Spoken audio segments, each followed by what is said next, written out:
Osama Bin Laden is dead and he's got the internet going nuts. The event has become the most powerful trending topic in Twitter history, and celebratory cries have resounded throughout Facebook and every other social network.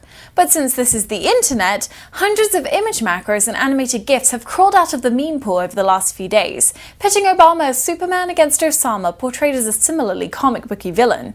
Just look at this one. This one, or this one. Here's Bad Pun Raccoon weighing in. What we're seeing now is a vast expansion of the role previously reserved for editorial cartoonists. Now that everyone has access to a pirated copy of Photoshop, or at least a browser-based image editor like Meme Generator or Quick Meme, everyone is now as equipped as your local paper's cartoonist to spew their creativity all over the web.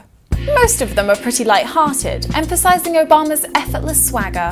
Some are just goofy Photoshops, but quite a few of them are a little Creepsville. Is this a healthy expression of jubilation over the death of one of history's greatest villains? Or is it the meme manifestation of a decade-long revenge fantasy harbored by Americans, even ones that weren't old enough to remember 9/11 when it went down? At what point does mimetic expression of patriotic fervor become blind hatred, directed at an all-too-easy-to-despise figurehead whose death may or may not translate to any meaningful change in the fight against terror? Regardless, it appears that this is how modern society now deals with any major news event. Without any editorial direction or discretion, these memesters set immediately to work trying to out-offend each other.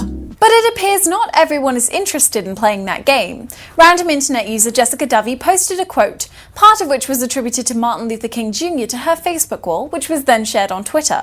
Because Twitter has a 140-character limit, the quote was truncated, making it look like the teacher's words were attributed to the civil rights leader.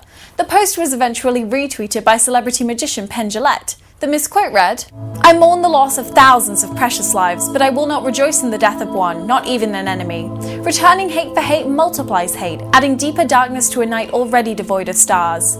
Darkness cannot drive out darkness, only light can do that. Hate cannot drive out hate, only love can do that."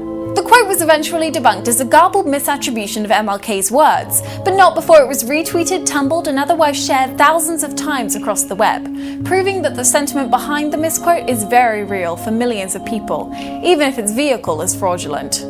As for the memes, we can expect them to show up in the wake of every major celebrity death, hero or villain. Whether or not you feel these memes are appropriate, they carry significant social power, but only as much as you choose to give them.